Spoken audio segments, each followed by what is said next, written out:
البدایہ والنہایہ میں حدیث حمار ہے، جس میں یہ بیان ہے کہ جب غزوہ خیبر فتح ہوا تو اس کا مال غنیمت جب اکٹھا کیا گیا، جمع کیا گیا، تو اس مال غنیمت میں ایک گدھا بھی شامل تھا، جس نے نبی پاک صلی اللہ علیہ وآلہ وسلم سے کلام کی عربی میں۔ صحابہ موجود ہیں، سن رہے ہیں۔ اس نے کلام کی، وہ کہنے لگا کہ یا رسول اللہ صلی اللہ علیہ وآلہ وسلم، میری نسل میں 60 گدھے تھے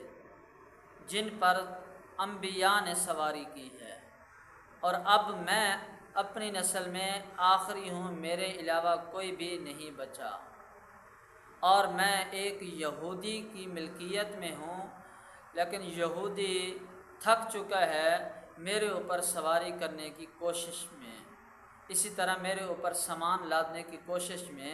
میں نے کبھی نہ اس کو خود کو اپنے اوپر سوار ہونے دیا اپنی پیٹھ پر، نہ ہی کوئی سامان لادنے دیا اپنی پیٹھ پر۔ جب بھی وہ میرے اوپر سواری کرنے کی کوشش کرتا ہے، سامان لادنے کی کوشش کرتا ہے، میں اتنا تنگ کرتا ہوں کہ وہ مجھے مار دیتا ہے،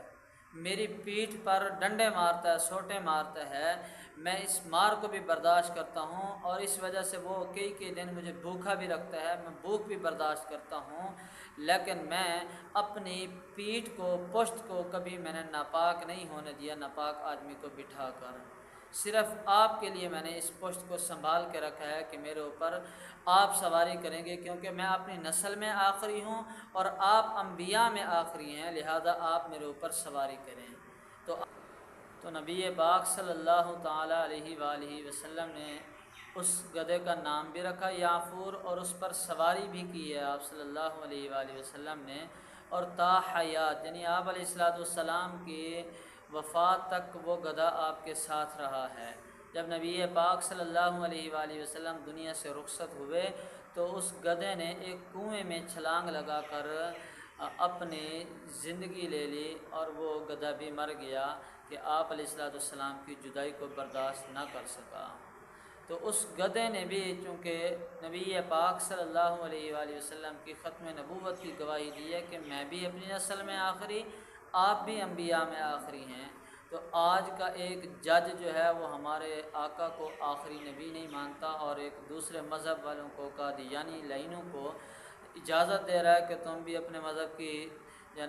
تبلیغ کر لو اور اپنے قرآن کو تقسیم کرو، تو ہم اس قاضی فیض عیسیٰ کے